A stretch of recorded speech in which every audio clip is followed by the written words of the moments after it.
Nous avons quitté la rivière et remonté un toboggan argileux pour se retrouver au niveau supérieur dans lequel la rivière passait il y a fort longtemps avant de creuser pour atteindre son cours actuel.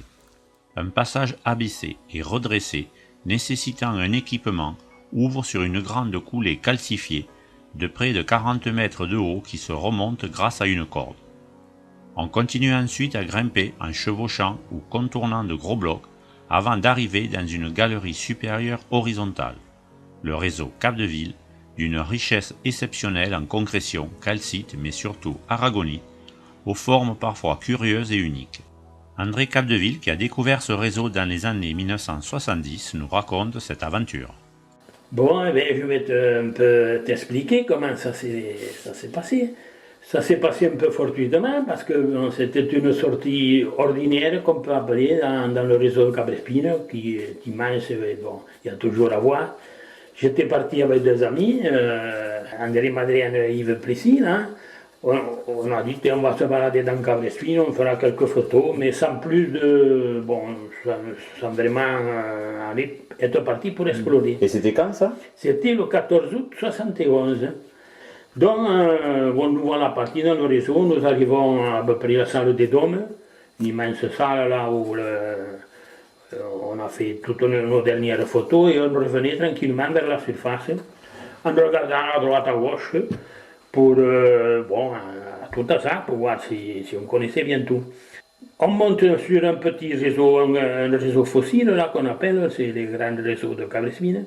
Et Yves Plessis voit une descente, là, une coulée de calcite qui était un peu escaladable parce que lui il faisait de la montagne. Donc il monte sur une dizaine de 15 mètres et bon, il regarde d'un côté de l'autre. Bon, je lui dis, Gawar, qu'est-ce qui se passe? Il me dit, oh, c'est pas trop intéressant, ça a l'air de redescendre dans la rivière. Il me dit, il redescend.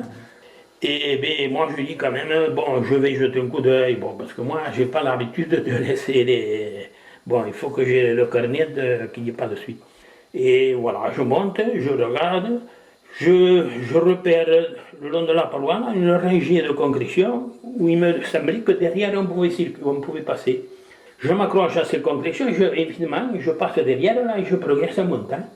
J'arrive devant une grande coulée là, en de verre qui, là, j'ai hésité. Heureusement, comme le réseau, là, cette partie était toute vierge, c'était pas un poids d'argile, rien. Ouais, puis ça accrochait bien quoi, ça encore. accrochait bien. Voilà. Donc c'était pas lisse comme maintenant. je me suis hasardé à faire cette traversée parce que je voyais que ça continuait en montant. Je monte et entre des grands blocs, et je me disais, repère bien le passage pour redescendre exactement où tu montais parce que sinon ça risque d'être critique.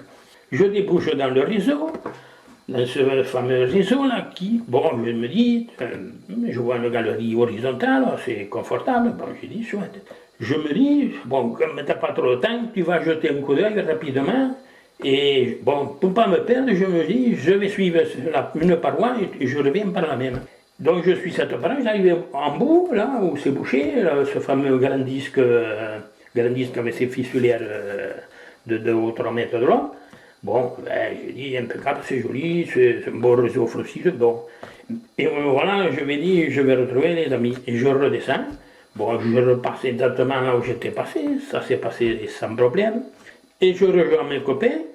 Et en leur disant, voilà, j'ai découvert quand même un réseau fossile là, qui est pas mal, il faudra voir d'où il va ce réseau. Bon. Le 16 janvier 72, un jour creux, là, en spéléo, je contacte un jeune qui était de mon équipe, là, du même village.